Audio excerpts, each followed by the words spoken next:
A ver, pensemos en esto por un momento. ¿Y si la Biblia, desde el Génesis hasta el Apocalipsis, no fuera solo una colección de libros, sino una única historia? ¿Un gran plan de rescate con un protagonista claro?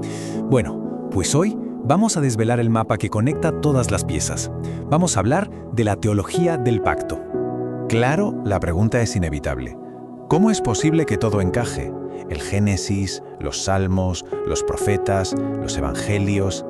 ¿Hay de verdad un hilo conductor que une el jardín del Edén con la cruz? Pues la respuesta es que sí, y de forma rotunda.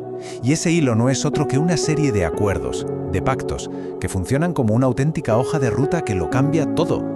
Vamos a imaginarlo de esta manera. Pensemos que la historia de la Biblia es como una de esas catedrales impresionantes que se construyeron a lo largo de siglos. Cada pacto no es un adorno, no es una vidriera bonita. Es uno de los arcos principales que sostienen toda la estructura. Y juntos, todos esos arcos apuntan hacia arriba, hacia un único punto central que lo une todo. Así que, en pocas palabras, la teología del pacto es como ponerse unas gafas especiales para leer la Biblia. Unas gafas que nos permiten ver con total claridad cómo Dios, a través de estos acuerdos, va tejiendo su plan de salvación desde el minuto 1 y cómo cada uno de esos acuerdos nos va llevando, paso a paso, hacia el gran final. Pero, claro, antes de hablar de la solución, es fundamental que entendamos bien el problema original, la fractura. Y para eso tenemos que ir al principio de todo, al primer acuerdo, el pacto que lo puso todo en marcha. En este primer pacto, ¿quiénes eran las partes? Pues por un lado Dios y por otro un hombre, Adán. Pero ojo, que Adán no estaba ahí a título personal, como un individuo más. No, él actuaba en nombre de todos, como nuestro representante legal, por así decirlo. Lo que él decidiera nos afectaría a todos los que vendríamos después. Y los términos de ese primer acuerdo, que llamamos el Pacto de Obras, eran increíblemente sencillos, pero con unas consecuencias brutales. Por un lado, la promesa, vida eterna si había una obediencia perfecta y constante. Y por otro, la sanción, la advertencia. Si desobedeces, aunque sea una vez, la consecuencia es la muerte. Estaba todo en juego, literalmente. Y bueno, ya sabemos cómo acabó la cosa. El pacto se rompió. Adán, nuestro representante, falló.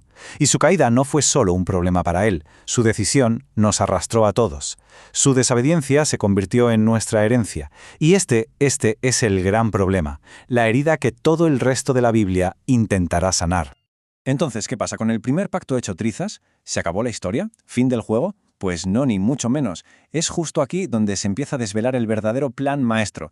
Y esto es importantísimo. No fue un plan B, no fue una improvisación. Fue un plan de rescate diseñado desde antes de la fundación del mundo.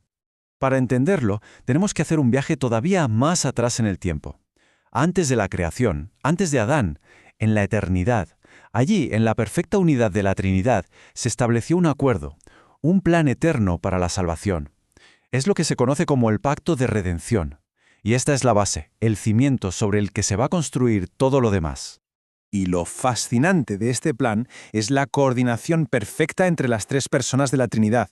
El Padre, en su soberanía, elige a un pueblo para salvarlo. El Hijo, voluntariamente, se ofrece para ser el redentor de ese pueblo, para pagar el precio. Y el Espíritu Santo se compromete a hacer real, a aplicar esa salvación en la vida de cada persona. Una misión, tres roles, en perfecta sincronía. Y aquí es donde pasa algo increíble. Ese plan eterno irrumpe en nuestra historia. Justo después de la caída en Génesis 3:15 se oye por primera vez una promesa, un susurro de esperanza sobre un futuro redentor. Ese es el pistoletazo de salida del pacto de gracia, que no es más que ese plan eterno, el pacto de redención, desplegándose en el tiempo y en el espacio. Ahora, este plan de gracia no se reveló de repente, con todos los detalles de golpe. Fue más bien como un amanecer. Primero se ve un pequeño destello de luz en el horizonte, luego va creciendo hasta que finalmente el sol brilla en todo su esplendor. Dios fue revelando su promesa por etapas, a través de distintos pactos a lo largo de la historia. Y este despliegue progresivo lo vemos súper claro. Con Noé, Dios promete que va a preservar el mundo, que no lo destruirá más con agua. Con Abraham, el foco se cierra. La promesa se centra en una descendencia, en un pueblo. Con Moisés, a través de la ley, se revela la santidad de Dios y la gravedad del pecado. Y finalmente con David se promete un rey que tendrá un reino eterno. Cada paso va añadiendo una pieza más al puzzle de la redención.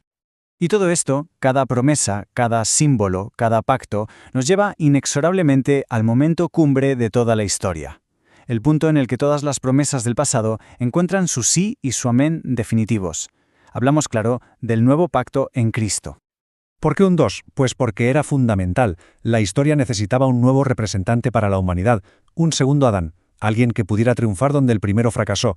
Y eso es exactamente lo que hizo Cristo. Vivió la vida de obediencia perfecta que Adán no pudo vivir, cumpliendo así las condiciones del primer pacto en nuestro lugar.